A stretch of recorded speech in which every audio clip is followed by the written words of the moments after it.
அஸ்ஸலாமு அலைக்கும். வணக்கம், குட் மார்னிங். இன்றைய வகுப்பினை ஆரம்பிப்போம். இன்றைய வகுப்பிலே கடந்த வகுப்பின் தொடர்ச்சியாக கடந்த வகுப்பிலே இந்த வினாப்பத்திரத்திலே நாங்கள் கடைசி 10 வினாக்களையும் செய்தோம். கடந்த வகுப்பிலே இந்த வினாப்பத்திரத்தின் கடைசி 10 வினாக்களையும் செய்தோம். இன்றைய தினம் மீதம் இருக்கக்கூடிய 40 வினாக்களையும் பார்ப்போம். அதில் முதலாவது வினாவிலிருந்து ஆரம்பிப்போம். முதலாவது வினா எண் தொடர்களாக இருக்கிறது. எண்தொடர் சம்பந்தமான பயிற்சிகள் ஏற்கனவே நாங்கள் செய்திருக்கிறோம். அந்த அடிப்படையில நாம பார்ப்போம். ஓகே,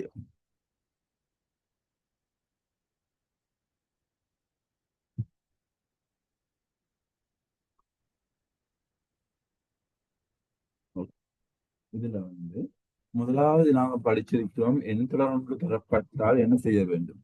ஒரு எண்தொடர் தரப்பட்டால் முதலாவது நாம பார்க்க வேண்டும், தரப்பட்ட எண்தொடர் ஏறு வரிசையில் அல்லது இறங்கு வரிசையில் இருக்கிறதா. ஏறு வரிசையில் அல்லது இறங்கு வரிசை இருக்குமாக இருந்தால் அடுத்துள்ள எண்களுக்கு இடையில் ஆன வித்தியாசத்தை அவதானித்து செய்ய வேண்டும் என்று பார்த்திருக்கிறோம். அந்த அடிப்படையில முதலாவது எண்தொடர் நான் எழுதிக்கொள்றேன். முதலாவது தொடரை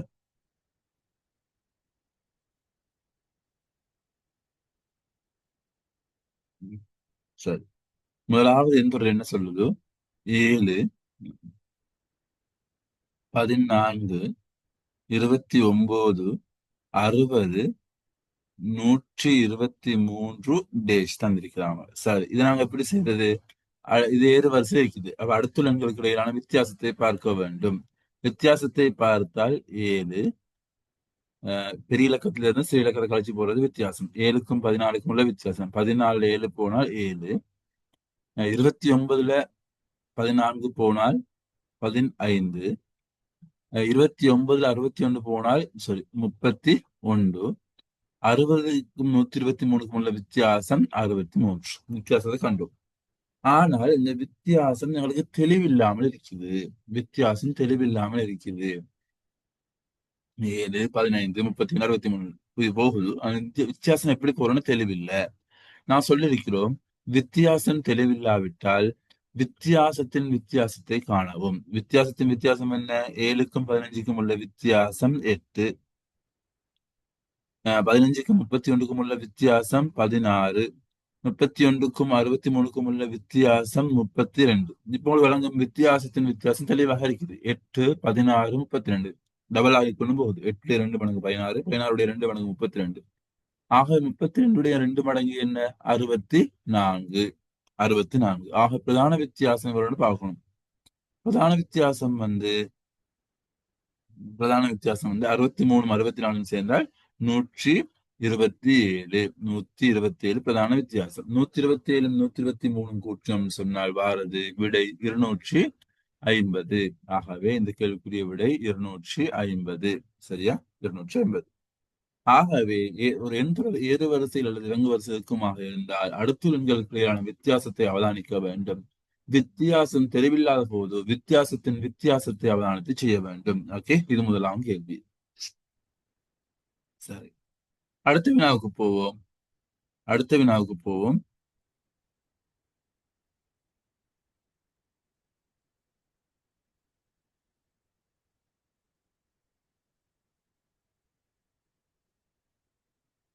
ஓகே, அடுத்த வினா சொல்றாங்க, இங்கு 2, 6, 30, 210, 1890. சரி, இதுல பாருங்க, இது ஏறு வரிசையில போகிறது. அதே வேளையில ஒரு இலக்கம் மிகப்பெரிய இலக்கம் ஒன்று வந்திருக்குது. ஒப்பீட்டளவுல 2 ஒப்பிடக்குள்ள மிகப்பெரிய இலக்கம் ஒன்று, கிட்டத்தட்ட 1000 மடங்கான ஒரு இலக்கம் ஒன்று வந்திருக்குது.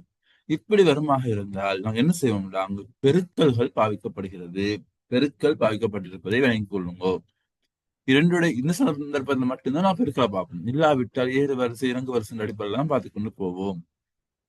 ஆகவே 2 3ஆல் பெருக்க வாரது 6, 6 5ஆல பெருக்க வாரது 30, 30 7ஆல பெருக்க வாரது 210, 210 9ஆல பெருக்கினா வாரது 1890. ஆக விளங்குது பெருக்கிறது எப்படி?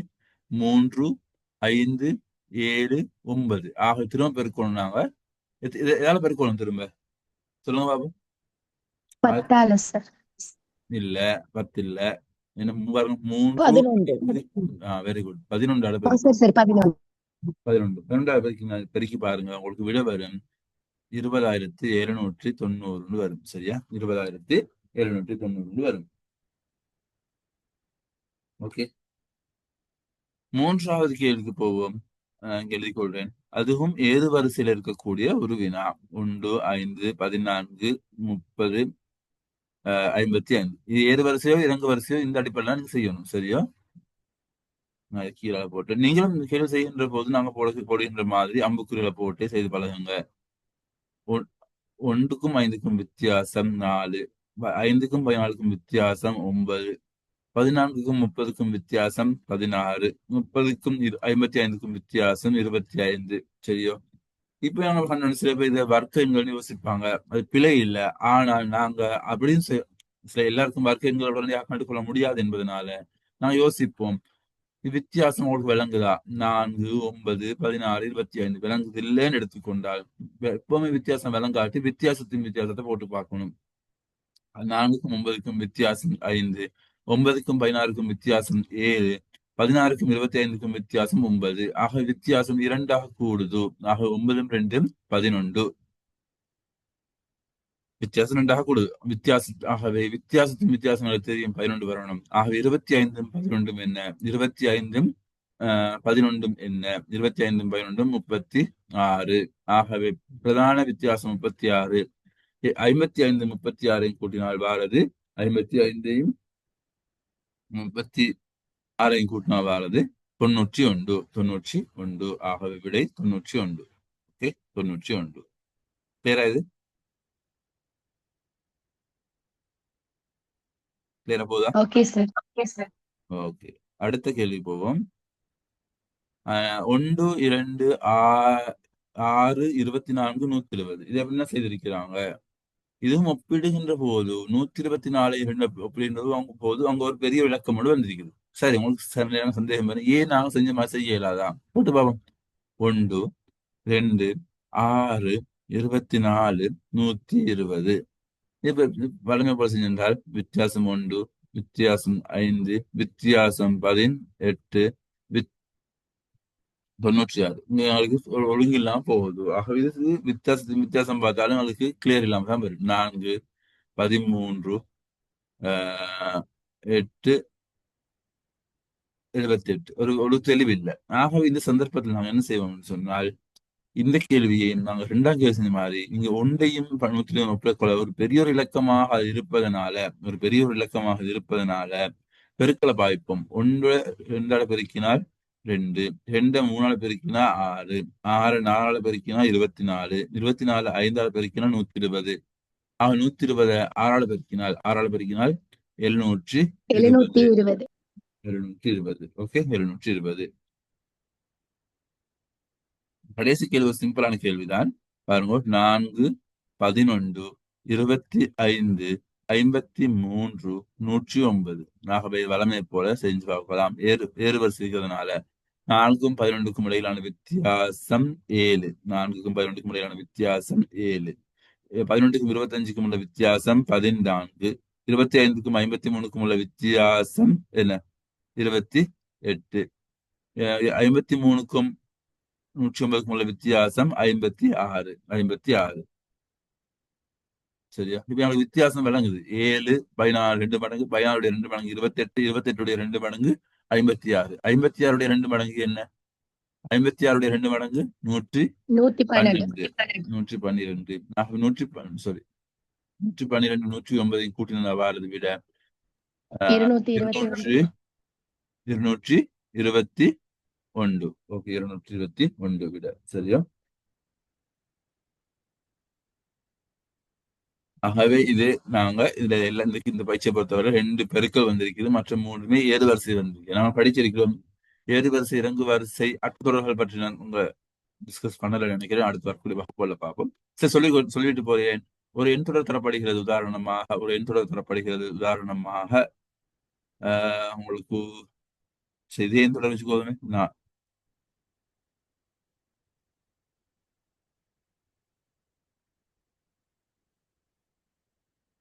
சரி, ஒரு எண் தொடர் தரப்படுகிறது. இவ்வாறு வச்சுக்கொள்வோம்.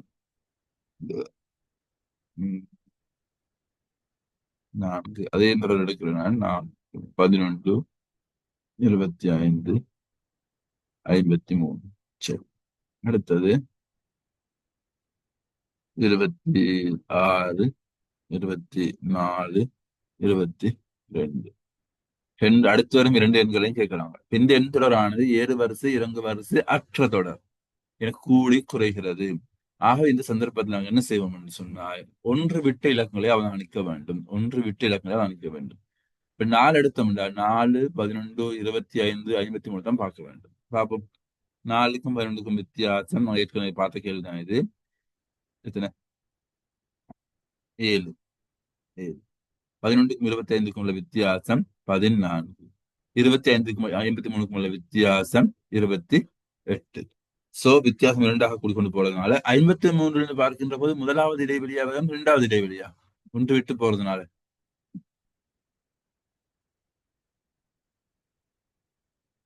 முதலாவது இடைவெளியா இரண்டாவது இடைவெளியா? இரண்டாவது இடைவெளி. சரியா? ஏன்னா ஒன்று விட்டு தான் நிற்கணும். ஏறு வரிசை இறங்கு வரிசை அற்ற தொடர்களுக்கு 28 2 மடங்கு 56, 56 53 சொன்னீங்க சொன்னா 109. சரி, இப்ப விட்டுட்டு வந்ததை பார்ப்போம். விட்டுட்டு வந்த இலங்களை பார்ப்போம்.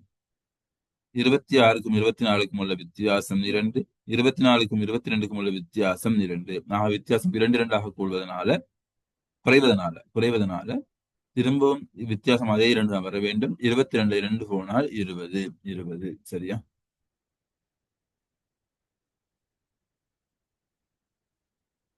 கேட்கறது ஏழு வரிசை இறங்கு வரிசை அற்ற தொடர்ந்து வந்து எப்படி செய்யறேன்னு சொல்லிட்டு கேட்கறது பேசுங்க. ஆம் சார். இப்போ நாங்க எங்க அடுத்த பயிற்சிக்கு போவோம். தொடர்பாடல் திறன்கள் சம்பந்தப்பட்ட வினா. இந்த வினா வந்து கொஞ்சம் வித்தியாசமாக வந்திருக்கிறது. கீழுள்ள 5 வினாக்களும் ஒரு தொடர்பு ஒன்றுடன் கூடிய இரு சொற்றொடிகள் இரு வெற்றிடங்களுடன் தரப்பட்டுள்ளன. அவற்றின் ஆரம்ப சொற்றொடிகளிடையே காணப்படும் தொடர்புக்கு சமனான தொடர்பு இரண்டாவது சொற்றொடியிலேயும் காணப்படுவதற்காக 1, 2 என்ற 2 வெற்றிடங்களுக்கு இடுவதற்கு மிக பொருத்தமான இரு சொற்கள் தரப்பட்டுள்ளன.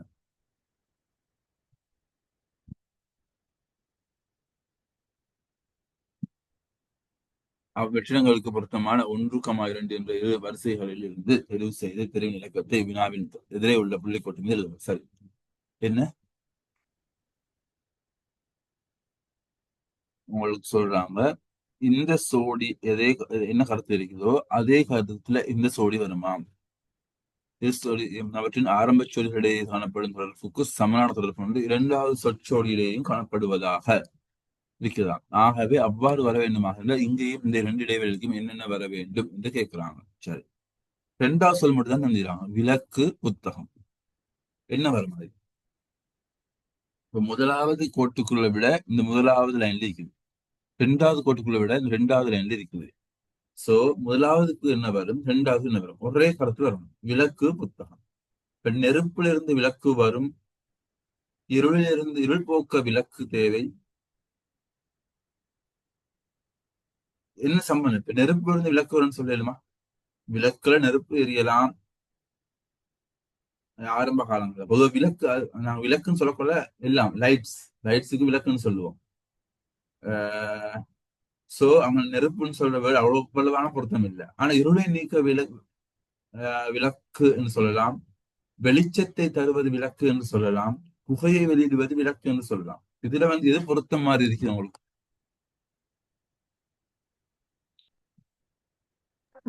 வெளிச்சமா? பாப்போம். இதுல வந்து நாங்க இந்த விடையை அவதானிக்கவே தேவையில்லை. ஏன்னா தரப்பட்ட இடத்துல முதலாவது எழுத்தாக டி வந்தே இல்லை. புகையை நாங்க யோசிக்கவே தேவையில்லை. நெருப்பு அவ்வளவாக பொருத்தம் இல்லைன்னு மாதிரி விளங்கிருச்சு. இருள் வெளிச்சம் 2 இருக்குது. பிசி. சரி, அப்படி இருக்கட்டும். நான் ரெண்டாவது சொல்லியும் பார்ப்போம். இப்ப வெளிச்சம் போட்டோம்னு சொன்னா வெளிச்சம் தருவது விளக்காக இருந்தால் எதை தருவது புத்தகம்? எதை தருவது புத்தகம்? அப்படி வாசி பாருங்க. மாணவர்களை தருவது புத்தகமா? பாடசாலை தருவது புத்தகமா? அறியாமையை தருவது புத்தகமா? கல்வியை தருவது புத்தகமா? சொல்லுங்க. வெளிச்சத்தை தருவது விளக்காக இருந்தால் எதை தருவது புத்தகம்?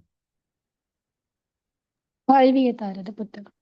கல்வி தர புத்தகம். அப்ப அவங்க உங்களோட கருத்துப்படி சீசர்னு விட வரணும். கல்வி, வெளிச்சம், கல்வி. ஆனா அப்படி ஒரு விட இல்லை. அப்ப அது அப்ப சீல வரக்கூடிய விட வேற இல்லாது.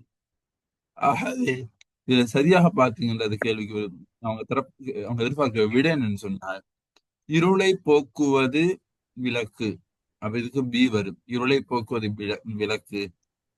அறியாமையை அறியாமையை போக்குவது. போக்குவது புத்தகம். அறியாமையை போக்குவது புத்தகம். சரியா? அறியாமையை போக்குவது புத்தகம். ஆகவே பிவை என்பதுதான் விட. மூன்றாவது.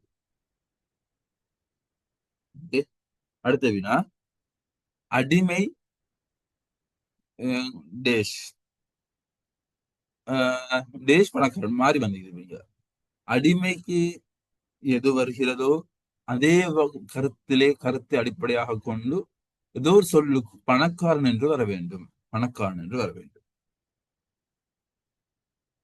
என்ன வரும்?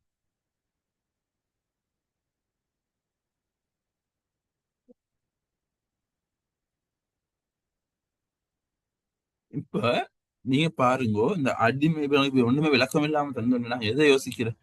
நாங்க இந்த கேள்வியில பார்த்தால் விலங்கு, சிறை, மக்கள். இப்ப அடிமையை சிறையில போடுற இல்ல. அடிமையை சிறையில போடுற இல்ல. சிறையில அடிமை போல் நடத்துவார்கள் என்று இருக்குது. அடிமை என்பது வேற. சிறையில வர கைதிகள் தான் சிறையில வர. சரியா? விலங்குகள் அடிமை சொல்றதும் அந்த பொருத்தம் இல்லை. மக்கள் சுதந்திரம் என்று இருக்குது. இதுல எங்களுக்கு தெளிவாக விளங்குற உண்டு. அடிமையுடைய எதிர்கருத்து என்ன? ஒரு ஆள் அடிமையாக இருக்கிறார், ஒரு ஆள் சுதந்திரமாக இருக்கிறார். அப்ப என்ன வித்தியாசம்? எதிர்கருத்து சுதந்திரம். ஆகவே அடிமையின் எதிர்கருத்து சுதந்திரம். ஆகவே பணக்காரனின் எதிர்கருத்து என்ன? ஏழை சார். ஏழை. ஆகவே டிவை இருக்கும். டிவை வரக்கூடிய விட முதலாவது விட. கிளியரா?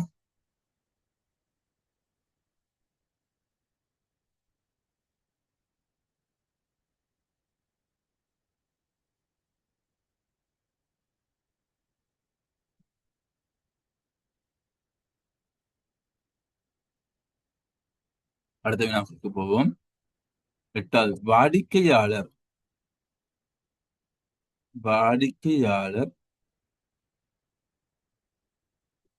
நிரம்பல். வாடிக்கையாளர் நிரம்பல் சிந்திக்கிறாங்க. வாடிக்கையாளருக்கு என்ன கருத்து வருகிறதோ அதே கருத்துல பார்க்கணும். ஒரு சொல்லுக்கு நிரம்பல் என்று வர வேண்டும். சரி, இங்க விலை, சமநிலை, கேள்வி, அரிசி. நான் விடையில பார்த்துக்கோங்க. என்ன விட ACB D வராது. அரிசி என்ற விட எதிர்பார்க்கவே இயலாது. என்ன விடையில இல்லை. சரி, அதே மாதிரி விடையில இல்லாத பார்க்கும்போது சி எக்ஸ் அப்படின்னு வரணும். நெல்லுண்டோ கழிவுண்டோ வர இயலாது. நெல்லுண்டோ கழிவுண்டோ வர இயலாது. சொல்லுங்க பாப்போம். இப்ப வாடிக்கையாளர் என்பது கஸ்டமர். சரியா? கஸ்டமர், விலை, சமநிலை, கேள்வி. எதுல தங்கிக்கிறார்? விலையில கூட இருந்தால் கூட குறைய இருக்கும் விலைகள், அது வாடிக்கையாளர் பாதிக்கும். அது சரி, உண்மை. ஆனால் மார்க்கெட்ல சாமான்ட டிமாண்ட் கூடுற இப்ப வாடிக்கையாளருக்கு தேவை கூடணும். இவருடைய தேவை அதிகரிச்சுன்னதான் டிமாண்டுக்கு சொல்லுவோம் தமிழ்ல கேள்வி கூடும். கேள்வி கூடும். சரியா? கேள்வியை தீர்மானிப்பது வாடிக்கையாளர். விலையை தீர்மானிக்கக்கூடிய அதிகாரம் வாடிக்கையாளருக்கு இல்லை. சமநிலை என்பது வாடிக்கையாளர் சம்பந்தப்பட்டதல்ல. அது வியாபாரிகளோடும் வர்த்தக சமூகத்தோடும் சம்பந்தப்பட்டது. ஆக வாடிக்கையாளர் நிலையாக அவர் தீர்மானிக்கக்கூடியது கேள்வி. ஆக வாடிக்கையாளர் கேள்வி. அப்ப நிரம்பல் என்பது சப்ளை. மார்க்கெட்ல சாமான் இருக்கிறது, அதை தீர்மானிக்கிறது யாரு? மார்க்கெட்ல சாமான் இருக்கிறத தீர்மானிக்கிறது யாரு? உற்பத்தியாளனா, விற்பனையாளனா?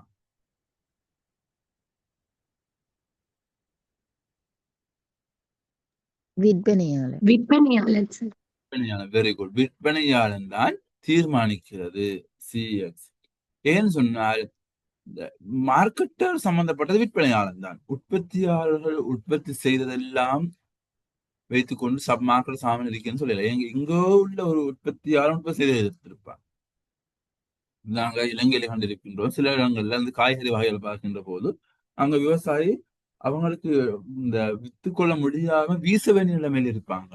ஆனா மார்க்கெட்ல சாமான் இருக்காது. அப்படி ஒரு சுச்சுவேஷன் இருக்கு. சோ உற்பத்தியாளனோட தங்கியில நிரம்பல் கூடுதலாக நிரம்பல் தங்கி விற்பனையாளன் அவங்க எப்படி மேனேஜ் பண்ணி சாமான் வைக்கிறாங்க. ஆகவே இரண்டாவது விடை. சரி. வாகனம் டேஷ் மனிதர்கள் டேஷ். வாகனம் சில்லு இலக்கத்தகடு என்ஜின் புத்தகம். அப்ப அடையாளப்படுத்த சம்பந்தமாக வருது. வாகனத்தினுடைய அடையாளம், அதாவது அதனுடைய இப்ப நாங்க எங்களுக்கு உங்களுக்கு நீங்க ஸ்ரீலங்கா நாங்க பிறந்தா நினைக்கிறோம். எங்களுக்கு எது அடையாளம்? அடையாள அட்டையா? எங்களோட அடையாள பெயரா? அட்டை சார். அடையாள அட்டை. உத்தியோகபூர்வமான அடையாள அட்டை. அதுபோல வாகனத்தினுடைய உத்தியோகபூர்வமான அடையாளம் எது? இலக்கத்தகடு. இலக்கத்தகடு. இலக்கத்தகடுன்னு சொல்றாங்க. வேற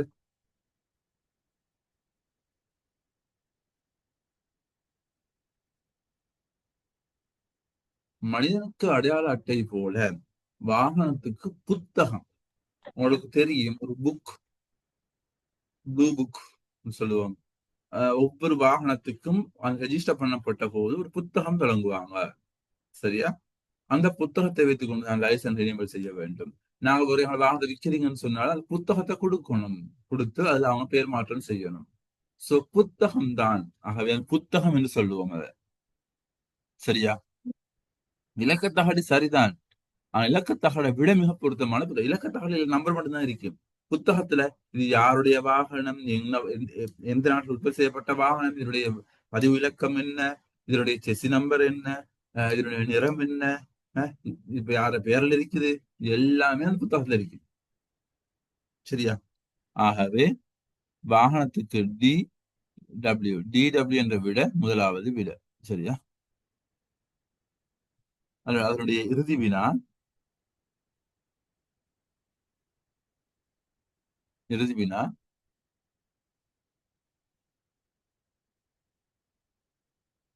ஓகே. மேலே சாரி யானை மோட்டார் சைக்கிள். சரி. இப்ப தரப்பட்டிருக்க பாத்தீங்கன்னா வாகனம் சரி, விலங்குகள் தான் நிற்கிறாங்க, கீழே வாகனங்கள் தான் நிற்கிறாங்க. சோ இது யானை என்பது ஒரு பெரிய ஒரு விலங்கு. வாகனங்கள்ல மோட்டார் சைக்கிள் என்பது ஒரு சிறிய ஒரு வாகனம். அப்படி ரெண்டா சொல்லித்தானே பெரியது சிறியது என்று நாங்க ஒப்பிட வேண்டியிருக்குது. யானை பெரிய விலங்கு. தரப்பட்ட விலங்குகளிலே சிறிய விலங்கு எது? புலியா, எறும்பு. சிங்கம், இலந்தியா, எறும்பு எறும்பா? சார். எறும்பு. மோட்டார் சைக்கிள் சிறுசு சொல்லட்டும். எது பெருசு? வாகனங்கள் பெருசு. புகை வண்டியா, விமானமா, கப்பலா?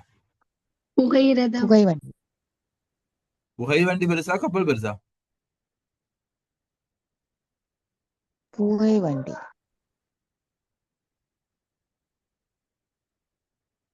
புகை வண்டியை விட புகை வண்டியில புக்ஸ் எல்லாம் கூட பண்ண வாருது. நாங்க இந்தியாவில இருந்து ஸ்ரீலங்கா இறக்குமதி செய்யறோம், சைனா இருந்து இறக்குமதி செய்யறோம். எதில் பண்ண வாருது? புக்ஸ் ஏற்றுக்கொண்டு வரும். எதில் கொண்டு வரும்? கப்பல். கப்பல். கப்பல். கப்பல்ல ஒரு நகரத்தையே உருவாக்கலாம். அவ்வளவு பெரிய கப்பல்கள் இருக்குது, கப்பல்கள். சரியா? DY மூன்றாவது விட.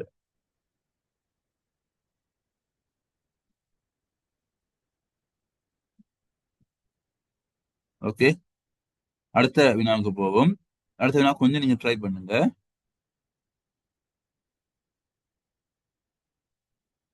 VWXYZ எனும் 5 பல்கலைக்கழகங்களுக்கு விண்ணப்பித்துள்ள உயர்தர பரீட்சைக்கு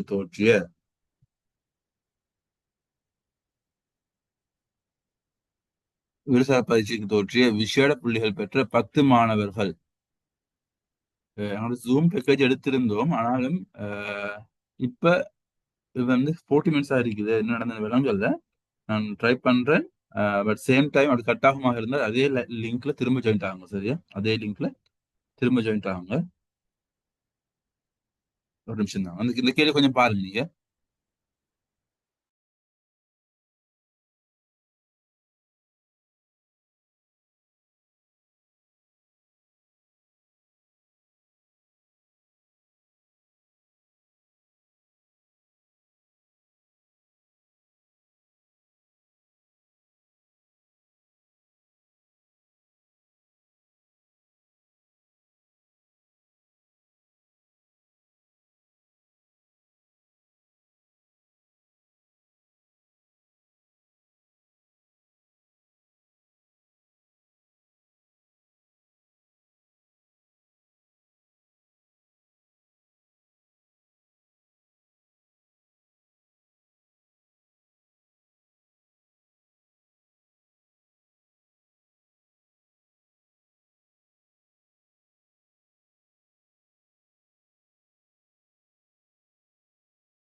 நாங்க பார்ப்போம்.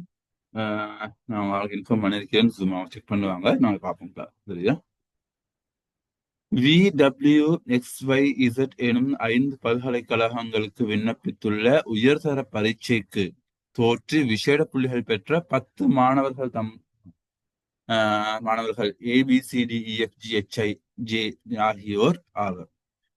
இது இந்த ஒரு ஒழுங்குமுறையிலும் தரப்படவில்லை. இந்த ஒரு ஒழுங்கு தரலையா? இவர்கள் VW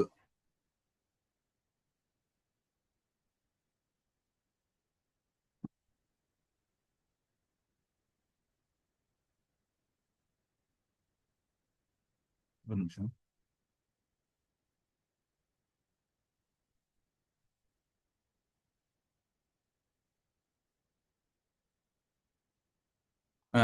ஏபி இந்த 10 பேரும் ஒழுங்குல தரலையா? இது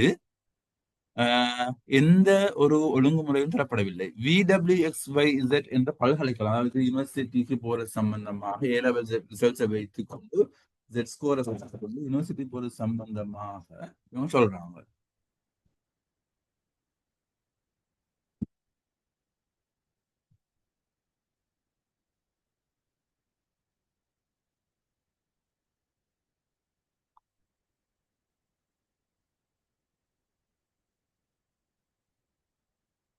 VWXYZ பல்கலைக்கழகங்கள் காணப்படும் வெற்றிடங்கள் எண்ணிக்கை. இப்ப அவங்க யூனிவர்சிட்டிக்கு இந்த மாணவர்கள் உயர்தர பரீட்சை தோற்றிருக்கிறாங்க. அவங்க எந்த முறையில சொல்லப்படல. இருந்தாலும் இந்த பல்கலைக்கழகங்களோட பெயர், இப்ப கொழும்பு யூனிவர்சிட்டி, சப்ரகம் யூனிவர்சிட்டி மாதிரி VWXYZ யூனிவர்சிட்டிஸ் இருக்குதான் வெற்றிடங்கள் எண்ணிக்கை முறை. இந்த வெற்றிடங்கள் அந்த யூனிவர்சிட்டிஸ்ல காணப்படுகின்ற வெற்றிடங்களை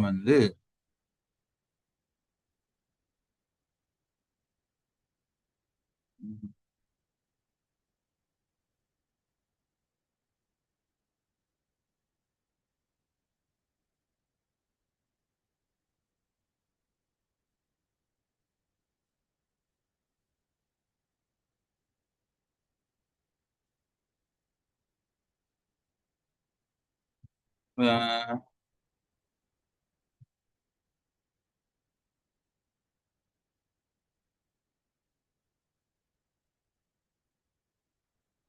அந்த வெற்றிடங்கள் அப்படியா வீல 2 இருக்கிறான். குறிச்சுக்கொள்வோம் இடத்துல. குறிச்சுக்கொள்வோம். வீல 2 இருக்குதாம். வீல 2 வி என்ற யூனிவர்சிட்டி 2 இடம் இருக்குதாம். டபிள்யூ என்ற யூனிவர்சிட்டியில 3 இருக்குதாம். எக்ஸ் என்ற யூனிவர்சிட்டியில 2 இருக்குதாம்.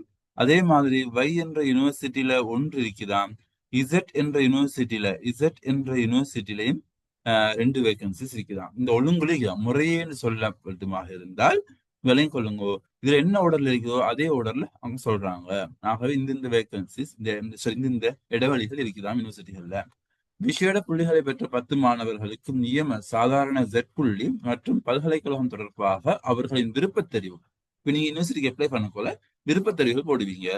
ஜே என்ற உங்களோட பெயராக இருந்து வச்சுக்கோமே. நீங்க உங்களோட ஜெட் ஸ்கோர் வந்து 1.88. நீங்க உங்களோட ஒவ்வொருத்தருக்கு 3 தெரிவுகள் தராங்க. முதலாவது தெரிவு வி, இரண்டாவது தெரிவு டபிள்யூ, மூன்றாவது தெரிவு Y. பி என்ற நபருக்கு அவரது ஜெட் ஸ்கோர் 1.9. அவருடைய முதலாவது தெரிவு டபிள்யூ, இரண்டாவது தெரிவு வி, மூன்றாவது தெரிவு எக்ஸ். இவ்வாறு அவங்களுக்கு தெரிவுகள் இருக்குது. சரி, இப்ப நாங்க பார்ப்போம் இந்த கேள்வி எப்படி செய்யறது. இந்த 10 மாணவர்களையும் வெறுமனை திறமையின் அடிப்படையில் அவர்களின் விருப்பத் தெரிவுகள் கவனத்தில் கொள்ளப்பட்டு மேலே குறிப்பிட்ட பல்கலைக்கழகங்கள் 5லும் தெரிவு செய்ய தீர்மானிக்கப்பட்டுள்ளது. இதற்கமைய ஒவ்வொரு நாளுக்கும் சரியான வேதர்கள். சரி, இந்த கேள்வி என்ன செய்யறது? இப்ப யாருக்கு ஃபர்ஸ்ட் பீரியட் கொடுப்பாங்க? இப்ப நம்மளோட கிளாஸ்ல 10 பேர் இருக்கிறீங்க. 10 பேருக்கும் அவங்களோட இந்த எக்ஸாம் ரிசல்ட்ஸை வச்சுதான் அவங்களுக்கு அடுத்த லெவலுக்கு அவங்க அனுப்புறது சம்பந்தமாக யோசிக்கிறோம். அப்படின்னு இருக்கின்ற போது இதுல யார ஃபர்ஸ்ட் கவனிக்கிற? ஒரே ஒரு விஷயம், அவர் திறமை மட்டும் தான் பாக்குறது, வேற ஒன்றும் பாக்குறது இல்லை. அப்படி நான் திறமையில எப்படி பாக்குறது? இந்த செட் ஸ்கோர் வச்சு எப்படி திறமையை நான் அளவிடுறது? பேசுங்க. எப்படி பாக்குறது? கூட புள்ளி எடுத்தாங்க. கூட புள்ளியா? அப்ப கூட புள்ளிகளுக்கு அவர் கேட்கறத கொடுத்துருவாங்க ஃபர்ஸ்ட் இல்லையா? ஒரு ஆளுக்கு ஒரு யூனிவர்சிட்டி தான் போவாரு. இல்ல கூட புள்ளி எடுத்தவர் யாரு? கூட புள்ளி எடுத்தவர் யார்? ஏயா, பியா, சியா, டியா, இயா, எஃப்ஆ, ஜியா, எச்சா, ஐயா, ஜேயா? எது? சியும் ஈயும் காணும். சியும் டியும் அப்படியா? சி தான் ஆகக்கூடா? சி தான் ஆகக்கூட இல்லையா? சி ஆகக்கூட ஒன்று. ரெண்டாவது யாரு? பி. இ பி ஈயும் அதே இல்ல. ஆனா ஈக்கும் ரெண்டே போடுறேன். ரெண்டு சமம் தானே. மூணு தடவை போட்டாச்சா? மூணாவது போட போடல. ஏன்னா நான் ரெண்டாவது போட்டிக்கிறேன் பிய. மூணாவது மூணாவது போட ரெண்டாவது தான் ஈ வரணும். ஆக மூணாவது போடல. ஏன்னா மூணு தடவை போட்டாச்சு. அடுத்தவர் யாரு? ஈக்கு அடுத்தது இவர் ஏ ஏ. அவர் 4 போடுவோம். அதே மாதிரி இவர் ஜி ஜி அதே அளவு. அவருக்கு 4 போடுவோம். சரியா? 4 போடுவோம். 5 போட இயலாது. ஏன்னா 5 போட்டாச்சு நான் இப்ப. ஆறாவது ஜே ஆறாவது யார்? ஜே. D D J 6 6 6. ஏழாவது யார்? அப்ப ஏழாவது போடலாம். 8 போடலாம். 9 போடணும். 9 இது 10. சரியா? 10 பேர் சரியா? இப்ப இந்த உடலாம் வருவாங்க. முதலாவது ஆள் சி. அவ சிக்கு அவருக்கு இடத்த கொடுத்துருவாங்க முதலாவது. ஏன்னா அவர் தான் ஆகுள்ள மார்க்ஸ் எடுத்துக்கிறாரு. அவர் கேட்டது என்ன? அவர் கேட்ட யூனிவர்சிட்டி என்ன? ஃபர்ஸ்ட் சாய்ஸ் அவர்ற வி. அப்ப விஏ கொடுத்துருவோம் அவருக்கு. சரியா? விஏ கொடுத்துருவோம். வி. சரியா? விஏ கொடுத்தாச்சு. இப்ப அவருக்கு வி போனாச்சு. அடுத்தது ரெண்டாவது அடுத்தது. இப்ப ரெண்டாவது இந்த பி வந்தியாரு. பிக்கு அவருடைய ஃபர்ஸ்ட் சாய்ஸ் என்ன? ஃபர்ஸ்ட் சாய்ஸ் தான் கொடுக்கணும். அவருக்கு ஃபர்ஸ்ட் சாய்ஸ் கொடுக்கணுமே டபிள்யூ. ஏன்னா இந்த வேகன்சி எங்களுக்கு இருக்குது. டபிள்யூ கொடுத்தாச்சு. லெஸ் தென் 1 மினிட் காட்டுது. அவங்க செஞ்சு தரேன்னு சொல்லிடுறாங்க. அது வரைக்கும் எனக்கு டெம்பரரி லிங்க் கூட அனுப்பிக்குது. அதனால இந்த கிளாஸ் டிஸ்கனெக்ட் ஆகுமாக இருந்தால் நான் வந்து உங்களுக்கு ஒரு லிங்க் ஷேர் பண்றேன். அந்த லிங்க்ல திரும்ப ஜாயின் ஆகுங்க. அந்த லிங்க்ல திரும்ப ஜாயின் ஆகுங்க. நாங்க அந்த லிங்க் மூலமாக அட்டெண்ட் பண்ணுவோம். ஓகே, நான் லிங்கை ஷேர் பண்றேன் குரூப்ல. அந்த லிங்க்ல ஜாயின் ஆகுங்க.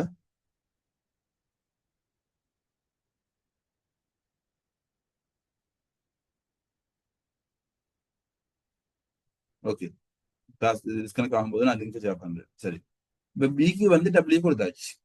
இப்ப அடுத்து இன்னும் 2 பேர் இ ஈக்கு கொடுக்குறது. இப்ப இஆ